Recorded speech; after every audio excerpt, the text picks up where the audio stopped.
interesting tweet here from Christopher, who says, you are missing a piece of the protect the NHS argument. Staffing levels. How many doctors and nurses are currently self-isolating for 14 days after being found positive by a test with issues over false positive rates? Again, it comes down to policy, and that is a very, very good point, because the whole process of which we are now suffering and under the yoke of which we are now having businesses closed down is based upon all of these testing results, all of these so-called hospitalisations, all of these supposedly busy COVID wards.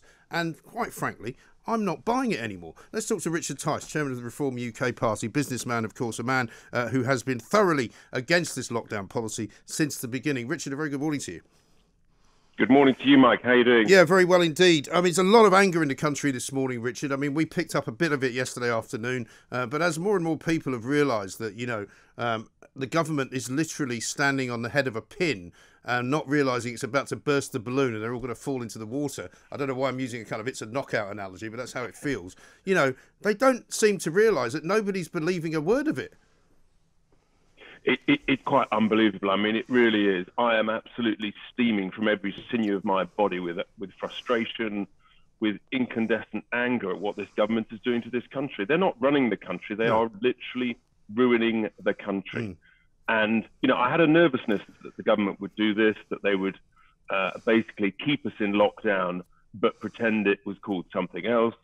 And yeah, essentially, they've moved almost the whole country upwards into a tighter level of lockdown than was previously the case under the previous tiers.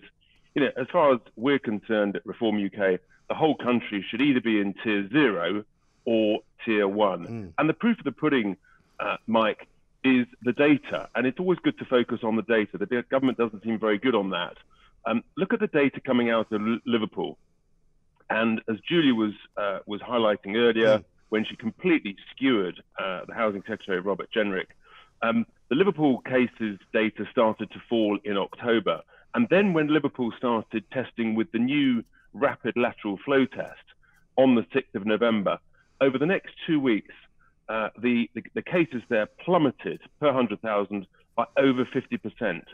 And what that's actually showing is that I think the whole country is being misled based on false data from the government standard PCR tests, where I think there's huge contamination in the laboratories where they're processed.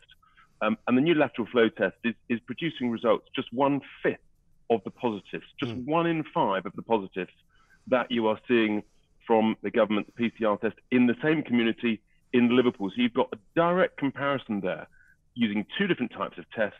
And what it's showing is that the government standard test they're using all over the country, I think, is wholly inaccurate, can't be trusted, and all of what's going on is based on dodgy, false, incorrect data. And the question is, and we need to establish this soon, and I'm working hard on this, the question is, who in government truly knows what is going on? Do they know this and they're covering it up, or are they so incompetent, so negligent that they just don't know it? Yeah, I think it's an extremely important question, and it's one of the many questions that have never been answered throughout this whole situation, because we've now got, you know, evidence to suggest that there are loads of people doing business with the government, which I have no objection to people doing business with the government at all, but they don't seem to know what they're doing either. You know, the idea that, I mean, you're a businessman, the idea that Boris Johnson gets up and says, well, look, we had to pay through the nose for all this stuff back in March because we didn't know how much of it we would need. I mean, can you imagine employing a manager in a business that you were running who said to you, look, I'm terribly sorry I've bankrupted your business, but, you know, I had to get this stuff in because you told me to, and so I just gave this guy whatever money he asked for. I mean, hello? The place is so inefficient that I mean, I can believe that they are that inefficient and that useless. I think, you know, the truth will out about the cronyism. You know, basically, if you were a mate of an MP or a minister, you had a much, much higher chance of getting a contract for supplying PPE, even if you'd never supplied a single item of PPE ever before in your life, even if you didn't know how to spell the word, let alone the specification of the stuff. So I think the cronyism and potential corruption has been huge. And I think the incompetence of the civil service has been highlighted because, you know, it turns out, you know, what they should have done is they should have put in some maximum profit margins. They should have put in some penalty clauses, some performance clauses, some proper metrics. They haven't done any of that. And of course, the biggest contract of all, we understand, where they haven't done that is the test and trace contract with Serco, multi-billion pounds, a complete failure. And instead of changing it or firing them or moving the test and trace system locally into the public health authorities that many people have been calling for, no, they just extend the cost by another 10 billion from 12 billion to 22. So, if it's not working, don't try and sort it out. No, just throw more money at the problem. I mean, it's utterly incompetent and a disgraceful way to look after taxpayers' cash, our hard-earned money, Mike. Yeah, and the thing I find even more extraordinary was after that ridiculous press conference yesterday, or during it, when people like Laura Kunsberg ask questions. They don't ask questions based upon the fact that what they've just been told could be complete rubbish. They base it on the fact that what they've just been told is all true. And they start asking these ludicrous questions like, well, how important will it be for the people in Tier 2 to do what you've asked them to do in order not to go into Tier 3?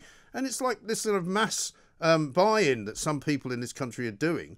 But I think the numbers of people like you and I who are not buying it are getting bigger. Yeah, I think they are. There's no question. You can just look from social media. The frustration, the anger is growing. And I guess really the question is, at what point do some of us say, do you know what, we're done, enough is enough, we're going to organise some form of huge show to the government that we're not going to put up with this anymore. And, all ideas gratefully received, but really and truly, we should just not allow our country to be ruined, to be destroyed, tens of thousands of businesses going to the wall, millions of jobs disappearing, our young people being locked up in universities, suicide soaring. I mean, it's utterly mind-boggling. And the sooner that we can force change and have a real show of discontent, the better. I mean, I wonder whether the May elections are going to provide that for you, Richard. I know that you guys are working on putting candidates up for Reform UK. I mean, could the May elections end up becoming a kind of referendum on this government? Well, I certainly hope they will. That's assuming they go ahead. Believe it or not, Mike. Well, actually, but they'll probably if they think they're going to get defeated massively, they'll probably cancel them, right? Seriously, don't joke, Mike. There is a bill in the Scottish Parliament to give the Scottish ministers the unique discretion, at their own discretion, to delay the elections up there. I'm told there's a bill similarly going to the Welsh Assembly. So, the May elections, they must take place, in my view, no question at all. And yeah, we're very focused on that. We've got lots and lots of people applying across the board. I hope many of your listeners, if they feel energised, go to our website, please apply. That is the first, demonstration at the ballot box where people can show their discontent, not only with this Conservative government, but with the supine, sheep-like Labour Party that just follows on behind and says, actually, maybe you should lock down a bit further. Maybe we should put a few more 100,000 people out of their jobs. Maybe we should just draw a few more thousand businesses. All the while completely ignoring the context, which is that actually 99.5% of people who catch this virus survive it, and notwithstanding that actually since June, there are hardly any excess deaths in the UK at all. It's within the margin of error. I think it's sort of around the sort of 2 or 3%. It's all about the context. And the other important thing to remember is, yes, this is a dangerous virus for a tiny minority of people. And yes, people are sadly dying. It's the only certainty in life. But also it's true that there are hundreds less respiratory cases in hospital every single day, every week. Why? Because they're being allocated as COVID cases. So there's an offset there. And I think, the data is completely misleading people because of the false data of these PCR tests. Well, I think the only thing we can be certain of is that there is no piece of data being used by the government which is actually quantifiable. We don't think, Ian Duncan Smith himself, a former leader of the Tory party, said that he does not believe that any of the data currently being quoted by the government has been properly tested and properly kind of, stress tested, if you like, because even the death figures that we get are people who have had a corona test within the last 28 days. There is no guarantee that all of those people died of coronavirus. Yeah, it is so disappointing. It's hard to know what to believe. I'm very focused on these PCR tests, and all the suggestions that hospitals are being overrun, just simply are not borne out by the data coming out of the NHS. When you look at the number of bed spaces, be they be admitted, be they be in ICU departments, they are in line with normal 5-year averages for this time of the year. Because guess what, folks? We're going into winter. There's always some form of winter crisis that the media always, bang on about in the NHS. Well, every year we get the same this story. time of the year. Every year we get the same story, yeah. and it's happening again now, and they're using it as an excuse. And it's just disgraceful, and it's destroying the country. Exactly right. And finally, Richard, tell us what the Portuguese courts have said about these PCR tests. So this is really important, actually, that I believe it was 4 people who had been asked to quarantine in Portugal because of the PCR test data. They actually took the government to court, and they won.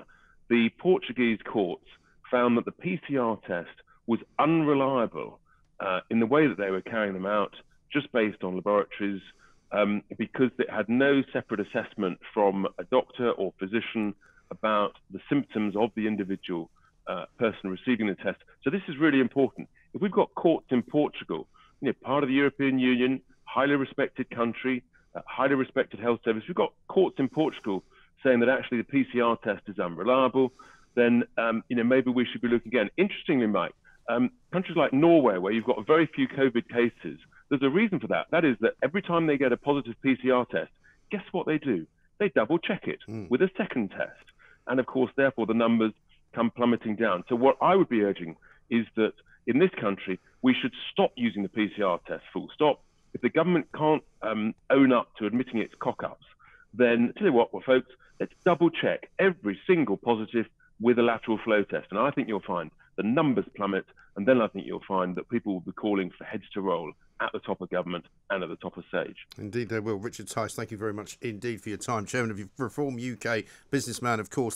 The elections coming up in May, as I said, could well become a referendum on this government and the way that this government has operated over the course of this whole coronavirus. Let's not forget, it wasn't the government's fault that coronavirus came to this country. It wasn't the government's fault that people started dying from an previously unknown virus that came from China. However, it is now time to take stock of what is going on. It is now time to take stock of what they've done. We all went along with it for very, very much of the first part of this year. Certainly here at Talk Radio, and in my own personal case, I had faith in what Boris Johnson and the government were doing. I took notice of the first lockdown. I think now people are starting to get very angry, particularly those who are being restricted from making any money, those who are being restricted from seeing their family, those who are being restricted by law from going anywhere and doing anything. We've had enough, I think, is the message coming to the government. It's pretty soon they better start picking it up.